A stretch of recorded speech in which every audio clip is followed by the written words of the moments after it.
que le plus important est que toutes les forces, que ce soit les partis politiques ou les organisations de la société civile, et même d'autres qui ne sont pas répertoriés dedans, qui estiment que le système du président Alassane Ouattara n'a pas été bon pour la Côte d'Ivoire, n'a pas apporté à la Côte d'Ivoire ce qui avait été promis et ce qu'ils attendaient, que toutes ces forces, je ne dis pas se retrouvent en bloc, mais coordonnent leurs actions.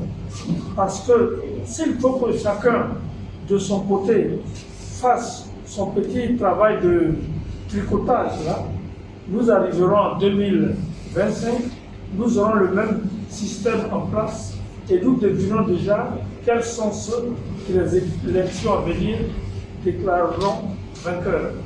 Il y a donc un travail à faire et même s'il y a déjà d'autres volontés que déjà déclarées qu'elles s'y appelaient, je préfère voir ajouter le MFA et ma personne à sa volonté que ça aille beaucoup plus vite. Plus vite veut dire quoi? Veut dire qu'il ne faut pas du tout que nous arrivions en octobre 2025 avec le même système électoral que celui qui est aujourd'hui en place. C'est la chose à ne pas faire du tout. Ou alors, si on y arrive, je préfère vous dire que dès maintenant, au cas où vous le connaîtriez, de commencer à appeler le candidat du RHDP, Monsieur le Président. Parce qu'avec ce système, il n'y a rien à faire. Le RHDP du président Alassane Ouattara ne perdra pas une élection présidentielle ici à Côte d'Ivoire. Mais alors, qu'est-ce que ça veut dire s'unir et regrouper nos efforts et les coordonner? Il faut simplement que nous arrivions rapidement à faire partager à tous que le plus important est de changer totalement l'environnement et le cadre électoral qui est en place aujourd'hui en Côte d'Ivoire. Et ça va loin. Ça commence d'abord par ceci. Nous allons commencer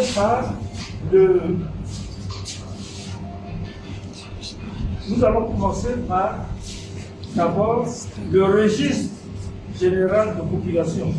Ce sont les électeurs qui vont voter et on est électeurs par rapport au fait qu'on est de nationalité ivoirienne et qu'on a des papiers ivoiriens.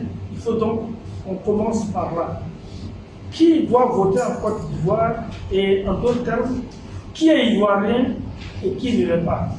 Il y a des polémiques qui s'entretiennent sans arrêt concernant le nombre de votants que nous avons en Côte d'Ivoire. On a toujours trouvé que le nombre de votants en Côte d'Ivoire était très minime par rapport à l'ensemble de la population qui est déclarée. À titre d'exemple, on vous dit que la Côte d'Ivoire a à peu près la même population que le Ghana, à savoir autour de 30 millions. Et au moment où en Côte d'Ivoire, on dit que nous avons 8 millions d'électeurs, au Ghana, ils sont environ à 16 millions, sinon un peu plus. Ça veut dire que déjà, il y a un problème là. Qu'est-ce qui se passe? Pourquoi est-ce que c'est seulement la moitié de ceux qui devraient être électeurs qui ont leur carte d'électeur? Alors, aussi une question, est-ce que lorsqu'on nous dit que la Côte d'Ivoire aujourd'hui a 30 millions d'habitants, est-ce que dedans, on a affaire vraiment à des chiffres vrais, à des populations reconnues, recensées? C'est un premier travail et il est énorme. À mon avis, c'est peut-être même au départ le plus important à faire. Ce n'est pas la peine d'aller à des élections si nous ne savons pas qui nous sommes, avec qui nous allons et qui a les papiers ou les mêmes papiers que nous.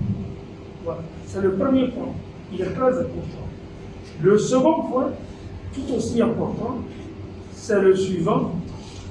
Le régime électoral général tout le monde s'est mis d'accord pour dire que celui de Côte d'Ivoire est malsain, il n'est pas bon, et qui donnera toujours place à des contestations, et qu'après les élections, il y aura toujours des réclamations, des palabres, des crises, sinon même des guerres, avec des destructions et des morts d'hommes. Et vous savez tous que la Cour africaine des droits de l'homme d'Arusha a eu à le dire de manière claire et nette à plusieurs reprises. Bon, aujourd'hui, aux dernières nouvelles, le côté gouvernemental nous dit que le gouvernement n'est pas obligé de recourir à un organisme annexe ou de créer un organisme pour cela, et qu'on peut même se référer, enfin, confier les élections au ministère de l'Intérieur, comme c'est le cas ailleurs et que ça peut passer. Bon, moi, c'est l'une de mes premières ambitions, ce sera l'un de mes premiers combats. Nous allons amener tous les partis, toutes les organisations de la société civile qui estiment que se confier au ministère de l'Intérieur ou à la CEI telle qu'elle existe en ce moment, c'est un danger et qu'il n'y aura jamais de démocratie et que le résultat des élections sera toujours faussé. Nous allons demander à tous ceux-là de nous réunir. Au départ, nous n'appelons pas l'administration du gouvernement. Nous nous mettons ensemble et nous proposons, nous arrivons à établir un schéma concret par rapport à ce que nous allons proposer comme système électoral. Et quand nous l'aurons validé tous au terme d'une grande convention qui aura, à laquelle il sera fait toute la publicité possible, nous allons, en bon citoyen, nous adresser au gouvernement de notre pays et dire à ce gouvernement, ce système, pour ce qui est des élections, tous ceux qui sont représentés avec nous, voici ce que nous vous proposons de faire. Nous vous le confions et nous vous donnons tant de temps pour nous donner votre réponse. Le gouvernement est tenu de nous donner une réponse. Ou bien il est d'accord, donc pour qu'on engage ensemble des discussions et des travaux, ou alors il n'est pas d'accord. Et selon ce que le gouvernement nous donnera à nous tous comme réponse, nous verrons quelle sera la suite à lui donner. En retenant ceci, c'est que déjà, dès le départ, et nous le ferons savoir au gouvernement du président Alassane Ouattara et à son ministère de l'Intérieur, que nous n'accepterons pas d'aller à une élection présidentielle avec le cadre qui est en ce moment en place. Et de manière ferme et déterminée, pour ne même pas dire rigide. Et lorsque cela sera conclu, nous verrons ce qu'il y a lieu de faire. Bon, aujourd'hui, je pense que ce que je viens de vous présenter là vaut à lui tout seul un programme et un programme d'action. Je ne vais pas trop m'étendre sur ce qui a été tout à l'heure dit par mon collaborateur, à savoir que la Côte d'Ivoire est aujourd'hui dans une situation qui est extrêmement difficile et délicate. Je vous inviterai simplement à vous référer à la dernière prise de parole du président Alassane Ouattara au Sofitel, au Hôtel Ivoire. C'était, je crois, le 18 juin. Bon. Pour tous ceux qui ont eu la chance ou la possibilité d'avoir cela en image, ils ont compris à peu près une chose. Aujourd'hui, la Côte d'Ivoire a à sa tête quelqu'un qui n'est pas en Côte d'Ivoire, qui n'a pas pour souci la Côte d'Ivoire et qui est totalement ailleurs. On a eu droit à un bilan ou à un état des lieux qui a décrit une espèce de république idyllique ou féerique, mais où on ne semble pas tenir compte de ce que vivent les Ivoiriens au jour le jour, que ce soit à Abidjan, dans nos villes ou même dans nos campagnes. Mais, à mon avis, il n'y a pas à s'attarder dessus.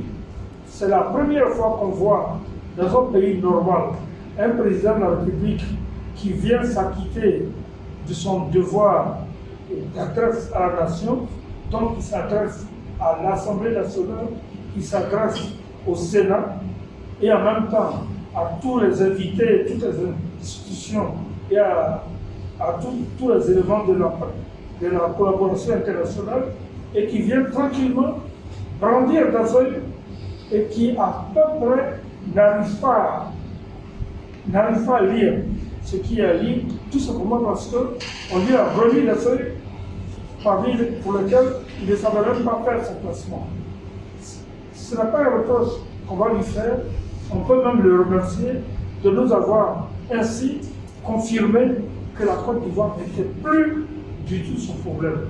Et puisque la Côte d'Ivoire n'est plus du tout le problème du président Alassane Ouattara, nous n'avons qu'une chose, nous tous, Ivoiriens et Ivoiriens, à faire, c'est de l'accompagner avec tous les honneurs vers la sortie de scène et qu'il puisse libérer enfin ce pays et son peuple.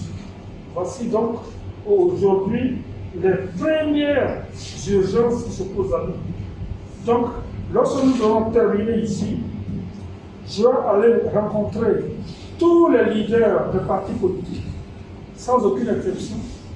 Je vais aller leur porter ce message que je viens de vous livrer à quelques lignes. Je vais rencontrer ensuite, faire des tournées à l'intérieur du pays, parce qu'il faut que notre population comprenne cela.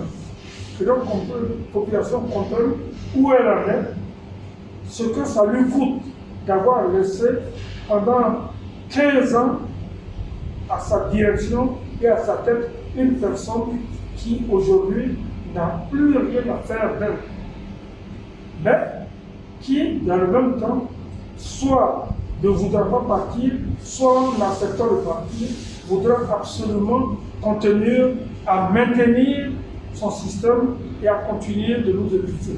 La population ivoirienne doit savoir que c'est son combat à elle d'abord.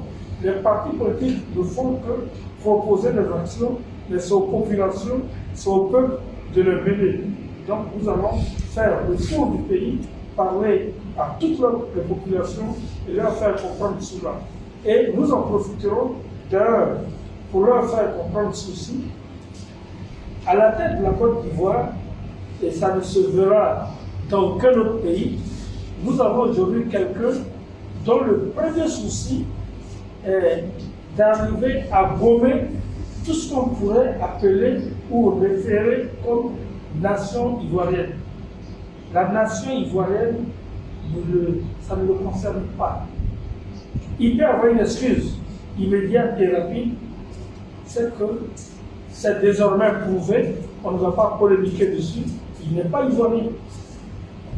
Il n'est pas ivoirien, il a fallu que l'histoire tisse certains concours de circonstances pour qu'il se retrouve à la tête du pays. Il a fallu aussi que les Ivoiriens eux-mêmes entre eux fassent énormément d'erreurs, sinon même des bêtises pour qu'il arrive là où il est. C'est pas grave, c'est le passé. Regardons l'avenir, regardons devant nous. Il n'a pas pour souci qu'il y ait une nation ivoirienne, or que tout le long de sa vie, de sa longue vie d'ailleurs, ça a été le souci majeur, le souci numéro 1 du président Félix Houphouët-Boigny. Alassane Ouattara ne sait pas ce que c'est que la Côte d'Ivoire, et à la limite même, il n'aimerait pas entendre qu'il y a une Côte d'Ivoire. Il s'est retrouvé à la tête de quelque chose, c'est à noyer dans un grand ensemble ouest-africain que lui voit, où lui il se retrouve, et dans ça, c'est très simple, c'est une partie où les Ivoiriens, on leur a pas demandé, il leur a pas demandé leur avis ou quelle sera leur place sur le terrain.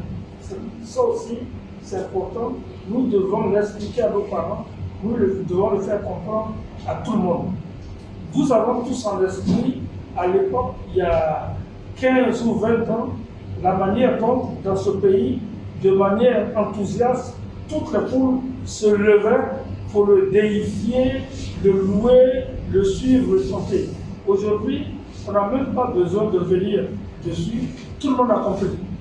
Et même ce fameux Nord, qui était supposé être son fief ou sa chasse gardée, ce Nord aujourd'hui est encore plus désabusé et plus édifié que la partie sud du pays.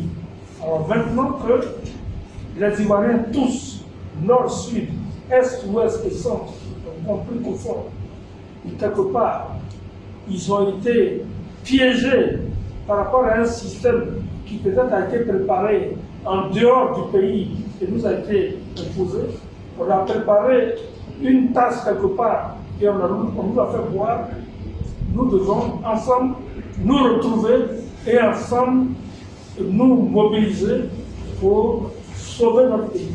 Sauver notre pays et au moins être sûr que demain, nos enfants et nos petits-enfants pourront être sur un terrain, sur une terre qui soit la leur et une terre digne de ce nom. Donc si vous permettrez, c'est sur ce propos que je m'arrêterai là pour aujourd'hui et je vais me soumettre avec plaisir à vos questions. Je tiens quand même à vous dire qu'il y a longtemps qu'il y a eu des problèmes en Côte d'Ivoire, peut-être que d'autres problèmes arriveront. Ensemble, observons de manière muette une petite seconde de pensée vers tous ceux qui sont morts, qui sont partis, que ce soit de manière normale ou bien dans la violence. Et rêvons tous demain d'une Côte d'Ivoire de par nos efforts à nous tous qui puissent vraiment se retrouver et être ce qu'on appelle réellement un vrai pays. Je vous remercie. Des paroles fortes. Et à partir de ces paroles fortes, nous voulons recueillir